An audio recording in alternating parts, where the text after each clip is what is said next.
Okay, folks, this is the last one. This is our most advanced technique, I guess. It is the last one. It's number 24. One solution to another. What the heck does that even mean? Here, let's read the description. Take the solution of one equation and plug it into another equation. So this happens all the time in a multiple step kind of problem that you have to solve. And then here's an example. On one of the quizzes that we've taken so far, we had to solve an equation, and that equation specifically was the circumference of a circle for the radius. Once I got the radius, now I had to take that radius and I had to input it into the area function to find the area of that circle. It's a multiple step kind of thing. I took the solution of one equation and I plugged it into another equation. And Desmos makes this very easy. And so let me train you up on how to easily do this. Okay, so to speed up the process a little bit, why don't I just use the solution that I have right up here in number 23 here. So remember on box number 23, or task number 23, we had to solve this polynomial equation, and we got this point over here on 49. And actually, I can actually turn this thing on if we wanted to. I don't need to see this whole thing. Okay, so I have that point, and let's say that this is the solution that I'm actually looking for, right? And I want to be able to take this solution and plugging it into some other function within my Desmos file. Here's how I'd suggest doing it. If you're going to take a value and plug it into an equation, make your equation a function, like an f of x or a g of x or whatever. Now I need to make sure that I don't have an f of x, which I don't remember if I do. So I'm just going to go ahead and type it in as an f of x here. And then I'm going to type in any random equation like it all. But I'm going to make this so that it's super obvious what it is exactly doing, okay? So I'm going to make my equation just equal to x plus, plus 1.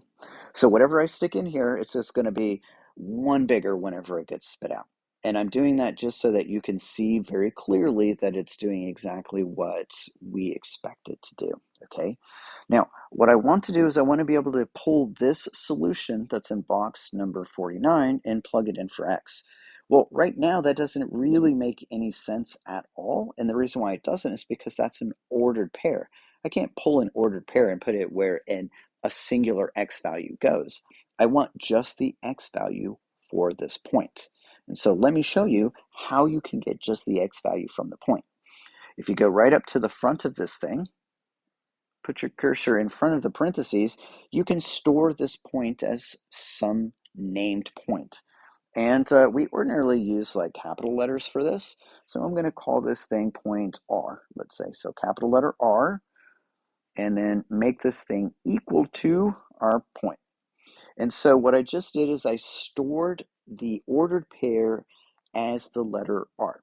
And if I go down here to box 54 and I type in not a lowercase r because it's case sensitive, but an uppercase R, you can see that it pulls that ordered pair.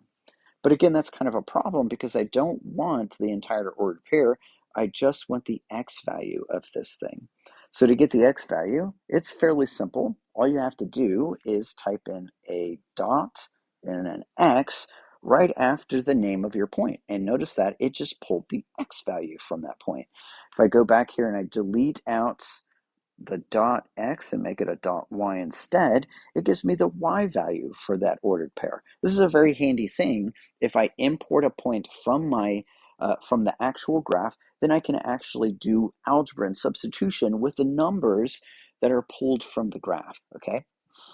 And let's see. Let me go back to this little x value here. So now the question is, how do I get this r dot x value, which is 1.3-ish, how do I get it into the equation? Well, I just do this by function evaluation. If I go down here to the next box, I can just type in f of whatever number, and it will compute it for me.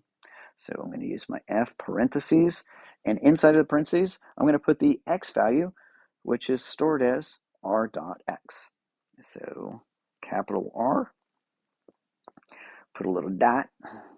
Where's my dot? There's my dot. And then the x value. And then I do have a problem. You can see that there's an error here. And I bet I know what this error is. Let's see. If I click on this thing, it says you define f in more than one place, try deleting one. Well, the easiest fix to this is just go down the alphabet until you find a letter you haven't used yet. So I'm going to go back up here to the name of this function. F is not good enough. I'm going to try H because I don't think I've used an H, and then come down here and make this thing an H. And there's no more error, and then it computed it.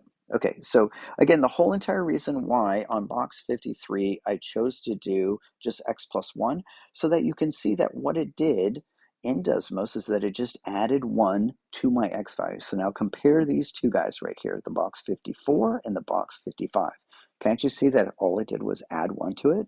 So now you can make this as complicated as you want with the understanding that it is actually dynamically going to substitute that value into any kind of function that you create or that you might be given in any problem situation. So what we were able to do is extract a number from a point intersection on my graph, pull it into Desmos, and then just get the x value or maybe even the y value so that I can substitute that into another equation. And you're going to see a few instances when we do some specific SAT questions where that can be pretty handy.